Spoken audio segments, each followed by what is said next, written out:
వచ్చి కొత్త బెదరు రావచ్చుగా బెదరు, నువ్వు కూడా రా బెదరు. సరే నా సంగతి ఏవో కానీ బెదరు, నీ ముఖం ఏంది బెదరు, చూద్దామన్న కళగరపడింది బెదరు. నాతో ఎందుకులే బెదరు, ఏం చేద్దాం దేవుడు కర్మాడు అనిపించాలి. సరేలే కానీ నువ్వు రా బెదరు, ఒక ఆత్మను కూడా రచించకపోతే పద్ధతి కాదు అనిపిస్తుంది నాకు. ఇంతేనంటాయా నువ్వు పక్కనోడికి గెలిచేది? యేసులో ధైర్యం, యేసులో ఉత్సాహం, యేసులో ఆనందం, యేసులో సంతోషం నువ్వు అనుభవించినప్పుడు పక్కనోడిని రమ్మని బలవంతం చేయనేలా? నీకు దొరకని ఆనందం వాడికి ఎట్ట దొరికింది? పాపం ఏదైనా పొందుదామని వాడు వచ్చిందా, నీ ముఖం చూసి వాడు కూడా ఏడు ముఖం వేసుకొని పోతాడు. యోసేపు అలా ఉన్నాడా? తను ఎంత కఠినమైన పరిస్థితుల్లో ఉండి కూడా ఒక ఆకర్షణీయమైన వ్యక్తిగా ఉన్నాడు.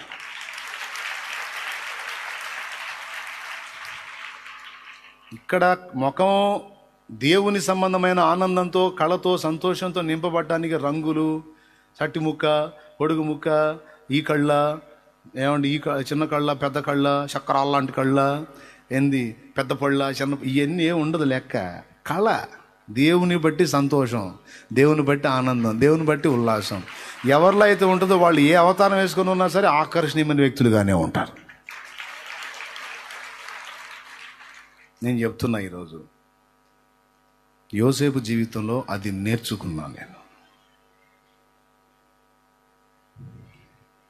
దేవుడు ఉన్నాడు, ఆయన మీద నేను ఆధారపడి ఉన్నాను, ఆయన నన్ను నడిపిస్తున్నాడు. ఈ చేదైన అనుభవాలన్నిటి తర్వాత మారా అనుభవాన్ని ముందు చూపిస్తున్నాడు. ఈ మారా అనుభవం, మారా అనగా చేదు, ఈ చేదైన అనుభవాలన్నిటి గుండా తీసుకెళ్ళి మధురమైన అనుభవాల్లోకి నన్ను చేరుస్తాడు ఆయన. ఈనాడు ఈ చేదైన అనుభవాలే రేపు నేను సంతోషంతో చెప్పుకునే సాక్ష్యాలు అవుతాయి. ఆ నమ్మకం ఉండాలి, ఆ విశ్వాసం ఉండాలి. దాన్ని బట్టి సంతోషం, ఉల్లాసం, ఉత్సాహం. ఎంత కఠిన పరిస్థితుల్లో కూడా ఎలా ఉండగలిగాడు అంటే తన దేవుని బట్టి ధైర్యం తెచ్చుకున్నాడు. తన దేవుని నమ్మకత్వం మీద తను నమ్మకం ఉంచాడు. నేను అపనమ్మకస్తుడైనా నన్ను పిలిచిన నా దేవుడు నమ్మకమైన వాడు. హల్లెలూయా. సంతోషంగా, ఉత్సాహంగా, ఉల్లాసంగా గోతిలో దోశారు. ఏమనుకున్నాడు తెలుసా? అరే నన్ను ఈ గోతిలో వేసి ఇక్కడ సమాధి చేస్తే నా దర్శనం ఎట్లా నెరవేరిద్ది? పొరపాటును కూడా నేను ఇందులో ఉండను నాకు తెలుసని కూర్చున్నాడు మెదలకుండా. ఈ గొయ్యి నాకు స్థిరం కాదురా, నా దేవుడిచ్చిన వాగ్దానం దర్శనం నెరవేరాలంటే ఖచ్చితంగా నేను గోతిలో నుండి బయటికి రావాల్సిందే. 1-2 సార్లు చూపించాడు నాకు. ఎక్కడికి పోయిద్ది? చేసి తీరతాడంతే. నిజంగానే బయటకు వచ్చాడు. బయటకు వచ్చి ఏమన్నాడు? తెలుసురా, నాకు తెలుసు నేను అందులో ఉండను. ఇక ప్రతి ఘట్టంలో ఇక్కడే నేను ఫిక్స్ అయితే దర్శనం ఎట్లా నెరవేరిద్ది? నెరవేరుస్తాడు. కదిలిస్తున్నాడు నన్ను, పక్షిరాజు గూడు రేపినట్టు రేపుతున్నాడు నన్ను, మజిలీలు మారుస్తున్నాడు, మలుపులు తిప్పుతున్నాడు, రకరకాల మలుపుల్లోకి తీసుకెళ్తున్నాడు. ఖచ్చితంగా ఆయన అనుకున్న స్థానానికి నన్ను చేర్చి తీరుతాడు.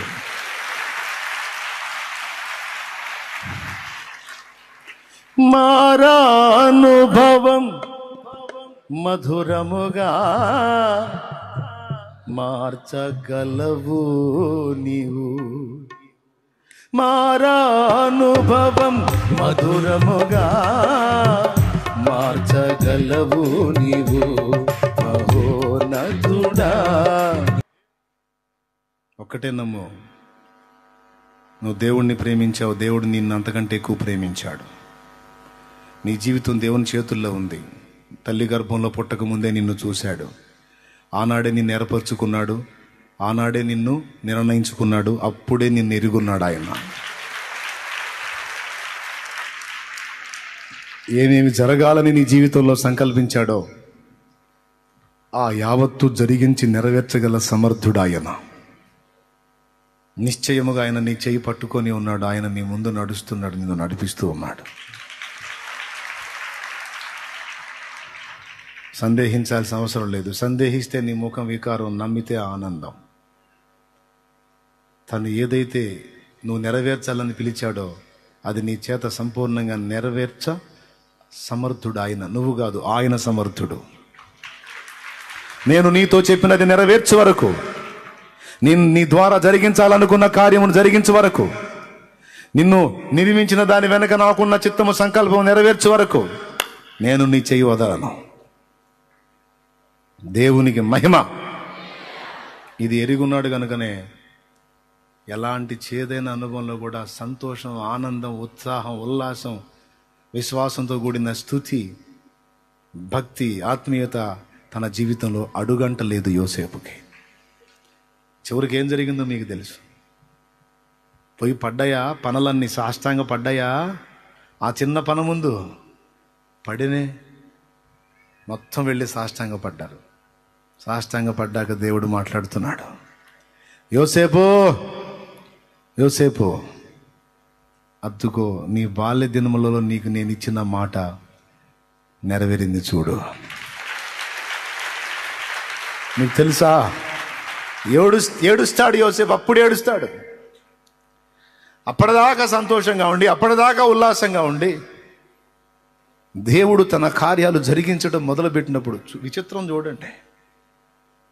దేవుడు శ్రమల గుండా తీసుకెళ్తున్నప్పుడేమో సంతోషంగా ఉన్నాడు. దేవుడు తాను అన్న మాట నెరవేర్చడం మొదలుపెట్టినప్పుడు ఏడవటం మొదలుపెట్టాడు యోసేపు. ఇదే డిఫరెంట్, ప్రత్యేకం. జనమేమో చేదైన అనుభవాల్లోనేమో ఏడుస్తారు, మధురమైన అనుభవాల్లో నవ్వుతారు. భక్తులు అలా కాదు. చేదైన అనుభవాల్లో ఆయన సన్నిధి తమతో ఉన్నందున ధైర్యాన్ని బట్టి, విశ్వాసాన్ని బట్టి సంతోషంగా ఉంటారు.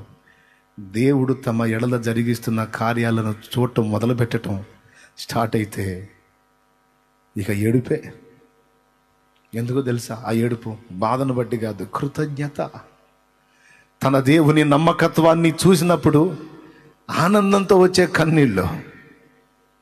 మాట్లాడుతూ ఉంటాడు దేవుడు, ఏ మాట చెప్పాను, ఇదిగో ఆ మాట నెరవేరిందా లేదా. నా మీద నువ్వు పెట్టుకున్న నిరీక్షణ, నా ఎడల నువ్వు కలిగి ఉన్న విశ్వాసం నేను సిగ్గుపరచను యోసేపు.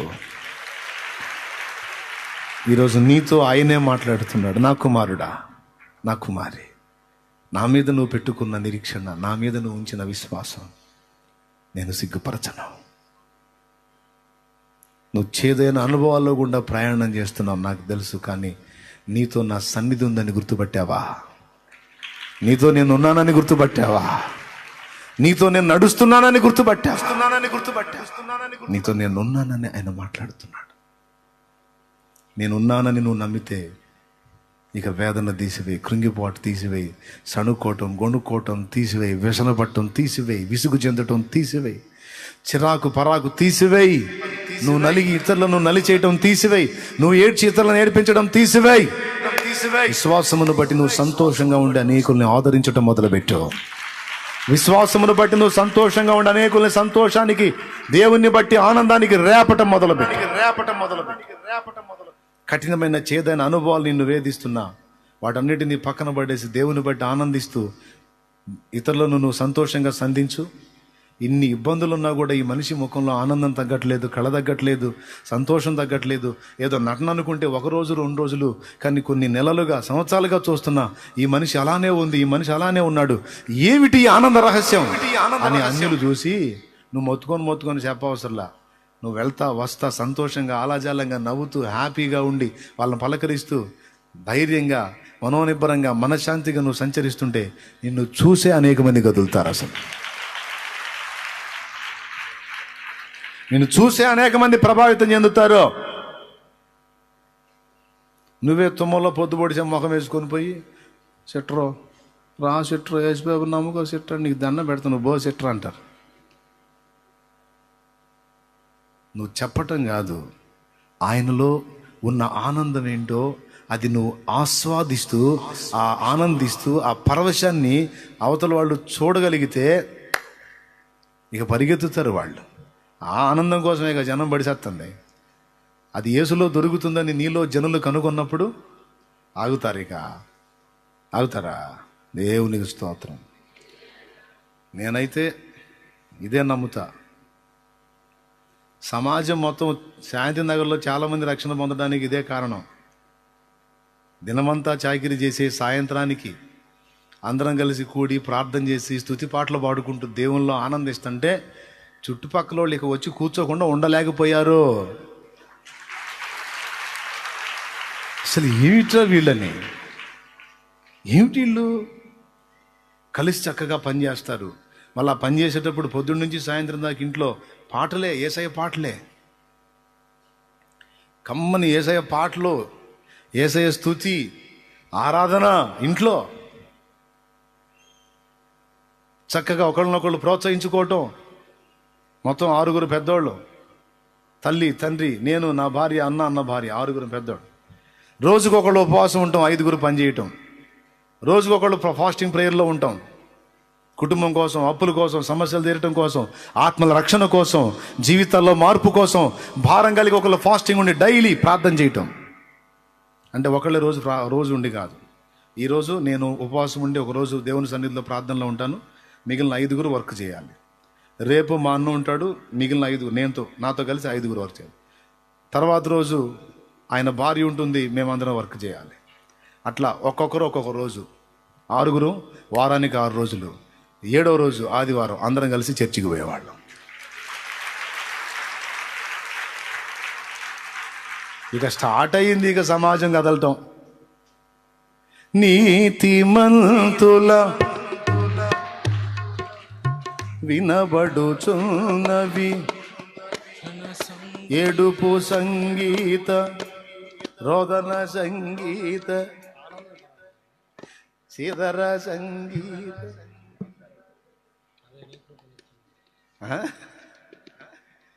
నీతిమంతుల గుడారాలలో వినబడుచున్నది రక్షణ సంగీత సునాదము.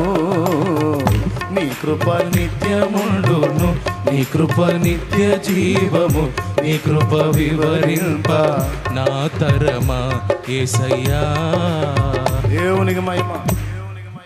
అన్ని జనులు కూడా ఉంటారు కలిసి, అందరూ కలిసి మంచి మంచి బట్టలు వేసుకొని ఓ కళగా పండుగ రోజు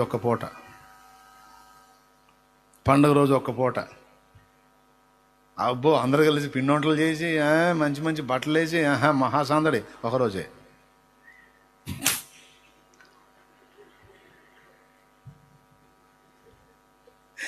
ఎందుకంటే మేము చేసాం కాబట్టి చూస్తున్నాను నేను.